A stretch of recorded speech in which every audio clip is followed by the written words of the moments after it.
What if the darkness you fear isn't out there but deep within you? Even the kindest soul can falter when pushed to the edge. Today we'll explore why good people sometimes become the very monsters they fear, and how awareness can lead us back to the light. The fragile line between good and evil. At some point, we've all wondered, could I ever commit an unforgivable act? History, psychology, and spirituality suggest that the answer lies not in who we are, but in the situations we find ourselves in. This isn't about excusing wrongdoing, but understanding it. By delving into the teachings of spiritual reflection and human nature, we can better guard our integrity and resist the pull of the darker forces within. The Lucifer effect, a term popularized by psychologist Philip Zimbardo, explores this moral collapse. He revealed how ordinary people, when placed in extreme situations, could engage in acts of profound cruelty. It's an unsettling thought. The seeds of both heroism and monstrosity reside within all of us. Let's take a moment to reflect on this. Imagine yourself in a position where obedience to authority conflicts with your inner values. Could you resist the pressure to conform, or would you yield? Studies like the infamous Milgram experiment show that 2/3 of participants, ordinary people, inflicted pain on others simply because an authority figure told them to. Does this mean we're doomed to fall? Not at all. But it does mean we must become vigilant gardeners of our own souls, cultivating the light within so it outshines the shadows. The spiritual lens, awareness as a shield. In spirituality, the concept of duality reminds us that light and dark are two sides of the same coin. When we deny our shadow side, our fears, our anger, our capacity for harm, it often grows in secrecy. True transformation begins with acknowledgement. Many spiritual teachings emphasize mindfulness and compassion as tools to navigate moral challenges. When we stay present, we're less likely to act impulsively or be swept away by external pressures. Take a breath. Pause. This simple act can shift the course of a decision and prevent us from straying into the darkness. Furthermore, spiritual traditions warn of the dangers of losing our sense of responsibility. It's easy to blame others, authority figures, social structures, or even fate. But the truth is, each of us holds the power to choose. This is why practices like meditation and prayer are so vital. They ground us in awareness and reconnect us to our higher selves. As we explore these teachings, consider how awareness acts as a shield. Awareness is the key to recognizing when we're being swayed by forces outside our control. Awareness helps us see the moment of decision for what it is, a crossroads where we can either uphold our values or abandon them. In the face of authority, awareness is the first step in questioning whether the orders or expectations align with our moral compass. In the Milgram experiment, participants were more likely to resist harmful instructions when they paused to reflect on their discomfort. That pause, that moment of awareness, can be the difference between being complicit in harm or standing firm in integrity. Why good people fall.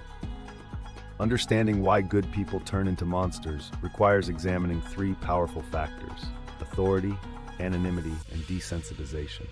First, authority.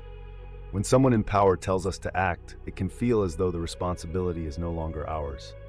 We defer to their status, assuming they know better.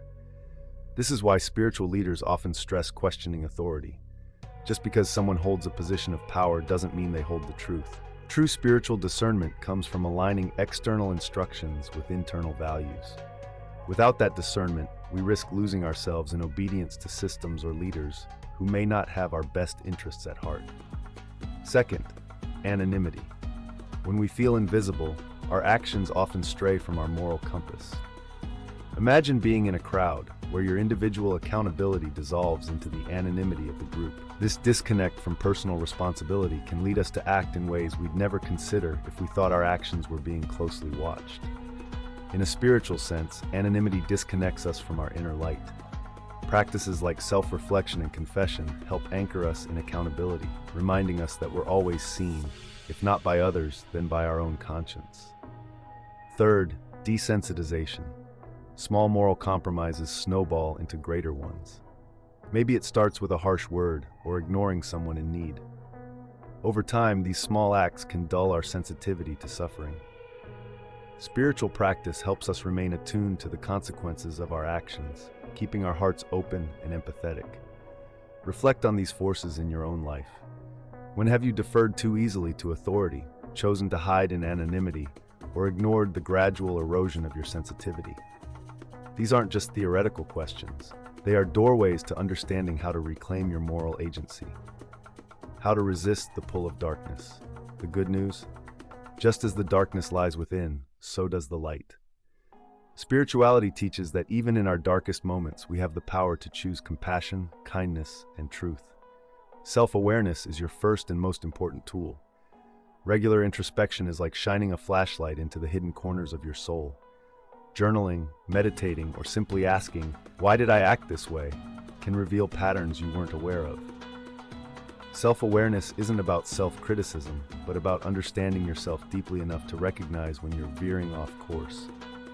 Empathy is another powerful antidote to darkness. Remember, every cruel act begins with a failure to see the other person as fully human.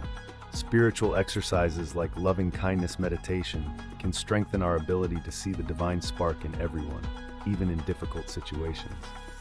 The more we practice empathy, the harder it becomes to justify harm against another. Questioning authority is also essential. Spiritual wisdom often challenges us to be discerning, reminding us that no title or role exempts someone from accountability. Ask yourself, does this align with my values? Am I acting from fear or love? The willingness to question doesn't mean rejecting authority outright, but seeking alignment between external guidance and inner truth. Personal responsibility cannot be overstated. Avoid the trap of passing blame. Instead, own your choices. This isn't about guilt, but empowerment. When you acknowledge your role, you regain the ability to change your course. The path to light is paved with deliberate, conscious decisions, and each small choice matters. Finally, surround yourself with light. Seek out communities and practices that reinforce your moral compass.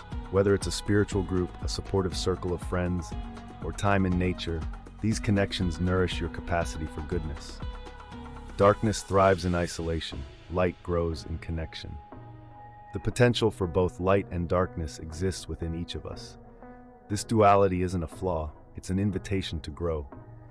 By recognizing our shadow side and embracing the tools of self-awareness, empathy, and spiritual grounding, we can rise above the forces that seek to pull us down. Good people don't become monsters overnight. It's a journey of small choices, often made unconsciously. But with vigilance, reflection, and a commitment to spiritual practice, we can ensure that our journey leads not to darkness, but to light. The journey of resisting darkness is ongoing, but it's also deeply rewarding. Each moment of self-awareness, each act of kindness, each time you question authority or stand firm in your values, these are victories that affirm your humanity and your connection to the divine. If this message resonated with you, take a moment to reflect on the choices you make every day. How can you nurture your inner light? Share your thoughts in the comments and let us know how you stay grounded in goodness. Don't forget to like this video and subscribe for more spiritual insights to guide you on your path. Together, let's illuminate the world with our collective light.